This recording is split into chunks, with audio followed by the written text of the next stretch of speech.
10,000 मौतें, 126 साल में वेनेजुएला में सबसे बड़ा भूकंप आया। 7.5 तीव्रता के भूकंप के झटके लगे। 40 सेकंड में 2 बार धरती कांपी, इमारतें ढहीं, सुनामी का खतरा तक पैदा हो गया। राहत और बचाव कार्य जारी है। नमस्कार, आप देख रहे हैं न्यूज़ 80 का डिजिटल प्लेटफॉर्म। मैं हूं आपके साथ श्रुति श्रीवास्तव। वेनेजुएला के उत्तरी तट के पास 7.5 तीव्रता का शक्तिशाली भूकंप आया, जिससे राजधानी कराकस समेत कई इलाकों में इमारतों को नुकसान पहुंचा। मुख्य झटके से 40 सेकंड पहले 7.2 तीव्रता का एक और भूकंप आया था। अमेरिकी सुनामी चेतावनी केंद्र ने शुरुआती तौर पर तटीय इलाकों के लिए चेतावनी जारी की, जबकि झटके पड़ोसी देश कोलंबिया तक महसूस किए गए। यहाँ तक कि जापान और भारत में भी झटके महसूस किए गए। सब कुछ आपको बताएंगे विस्तार से। दरअसल दक्षिण अमेरिकी देश वेनेजुएला में बुधवार को एक जोरदार भूकंप आया, जिसके कारण दहशत फैल गई। उत्तरी तट के पास आए इस जोरदार भूकंप की तीव्रता अमेरिकी भूवैज्ञानिक सर्वेक्षण के अनुसार 7.5 मापी गई। सबसे हैरान करने वाली बात यह रही कि मुख्य भूकंप आने के महज 40 घंटे पहले 7.2 तीव्रता का एक और झटका महसूस किया गया। लगातार 2 बड़े झटकों से लोग घबराकर घरों और दफ्तरों से बाहर निकल आए। भूकंप का केंद्र हमारे शहर से करीब 23 किलोमीटर उत्तर पश्चिम में था।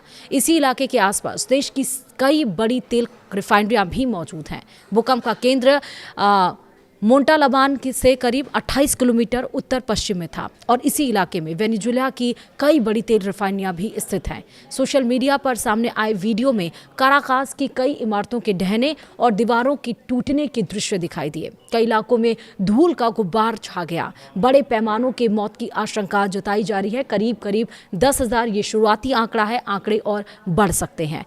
भूकंप के बाद अमेरिकी सुनामी चेतावनी केंद्र ने शुरुआती में प्यूर्टो रिको और वर्जिन आइलैंड समेत आसपास के इलाकों के लिए सुनामी अलर्ट जारी किया। बाद में हालात की समीक्षा के बाद इस चेतावनी को वापस ले लिया गया और साफ किया गया कि फिलहाल सुनामी का कोई खतरा नहीं है।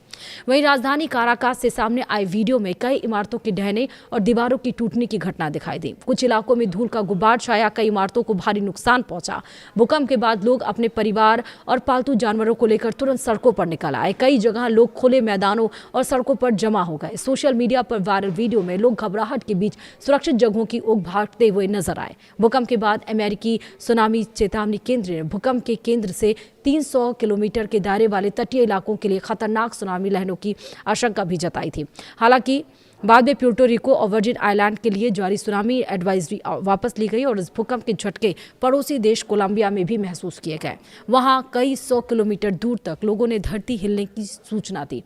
फिलहाल अधिकारियों की ओर से जान माल के नुकसान का पूरा आंकड़ा जारी नहीं किया गया है, लेकिन राहत और बचाव दल प्रभावित इलाकों में हालात का जायजा लेने में जुटे हुए हैं। लगातार आए 2 शक्तिशाली भूकंपों के बाद वेनेजुएला में राष्ट्रीय आपातकाल घोषित कर दिया गया है। सरकार ने हादसे में लोगों की मौत की पुष्टि की है। वेनेजुएला की कार्यवाहक राष्ट्रपति डेल्सी रोड्रिगेज ने बुधवार को आए लगातार 2 जोरदार भूकंपों के बाद देश में राष्ट्रीय आपातकाल घोषित कर दिया। टेलीविजन पर राष्ट्र को संबोधित करते हुए उन्होंने कहा कि इस आपदा में लोगों की जान गई है और जिन परिवारों ने अपने प्रियजनों को खोया है, उनके प्रति उन्होंने संवेदनाएं व्यक्त की हैं। हालांकि उन्होंने मृतकों की संख्या नहीं बताई। वहीं दुनिया भर में गुरुवार सुबह भूकंप के झटकों ने लोगों की चिंता बढ़ा दी। एक तरफ वेनेजुएला और जापान में धरती हिली।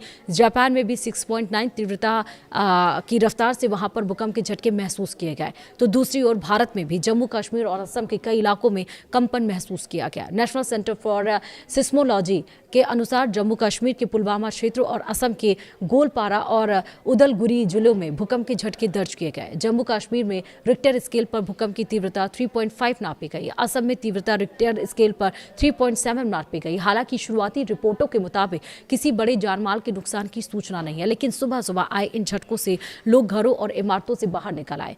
जम्मू कश्मीर के पुलवामा जिले में भी 25 जून को तड़के भूकंप के झटके महसूस किए गए। राष्ट्रीय भूकंप केंद्र के अनुसार भूकंप की तीव्रता रिक्टर स्केल पर 3.5 मापी गई। यह भूकंप भारतीय समयानुसार सुबह करीब 2:30 बजे के आसपास आया और इसका केंद्र लगभग 33.913 डिग्री उत्तरी अक्षांश और 75.95 डिग्री पूर्वी दिशांत देशांतर पर स्थित था, जबकि इसकी गहराई जमीन से 15 किलोमीटर नीचे दर्ज की गई। फिलहाल किसी तरह की जानमाल के नुकसान की सूचना नहीं है। असम में गुरुवार तड़के 2 अलग अलग स्थानों पर भूकंप के झटके दर्ज किए गए। राष्ट्रीय भूकंप के विज्ञान केंद्र के अनुसार पहला भूकंप गोपालपारा क्षेत्र में रात करीब 12:30 बजे आया, जिसकी तीव्रता रिक्टर स्केल पर 3.7 मापी गई और इसकी गहराई 12 किलोमीटर थी। वहीं दूसरा भूकंप उदलगिरी जिले में रात करीब 1-1:30 बजे के बीच आया, इसकी तीव्रता 2.5 दर्ज की गई। जमीन से 9 किलोमीटर की गहराई में ये मापी गई है। फिलहाल किसी तरह के नुकसान की या हताहत होने की सूचना नहीं मिली है। वहीं नेपाल में गुरुवार को तड़के भूकंप के झटके महसूस किए गए। राष्ट्रीय भूकंप विज्ञान संबंधी आंकड़ों के अनुसार भूकंप की तीव्रता रिक्टर स्केल 3.8 दर्ज की गई है और यह सुबह लगभग 5:30 बजे के आसपास है। इससे पहले हुमला जिले में भी 4.1 तीव्रता का भूकंप दर्ज किया गया। हालांकि दोनों घटनाओं में किसी बड़े नुकसान या हताहत की सूचना नहीं दी गई है। तो न सिर्फ वेनेजुएला, जापान में भी झटके महसूस किए गए, नेपाल में भी झटके महसूस किए, भारत में भी आपने देखा असम और खासकर जम्मू कश्मीर के पुलवामा में भी झटके महसूस किए गए। लेकिन 126 साल के बाद वेनेजुएला में जिस तरह से तबाही ये भूकंप लेकर आया है, इतनी बड़ी तबाही आज तक कभी नहीं आई। 126 साल पहले यहाँ पर वेनेजुएला में इस तरह का अर्थक्वेक आया हुआ था। जब अर्थक्वेक आया और 2 अर्थक्वेक 40 सेकंड के अंदर 2 अर्थक्वेक, एक तो 7.2 डिग्री तीव्रता से पहले आया और 40 सेकंड के बाद फिर 7.5 तीव्रता से इस भूकंप के झटके महसूस किए। जब भूकंप के झटके महसूस किए गए तो लोग अपने आप को संभालते हुए घरों से बाहर निकले, लेकिन अभी तक शुरुआती आंकड़े 10,000 बताए जा रहे हैं कि यहाँ पर मौतें हो चुकी हैं। आधिकारिक पुष्टि अभी नहीं हुई है, आंकड़े बढ़ सकते हैं, लेकिन वहां पर भारी तबाही मची है। राहत और बचाव कार्य जारी है। फिलहाल इस वीडियो में इतना ही। नमस्कार।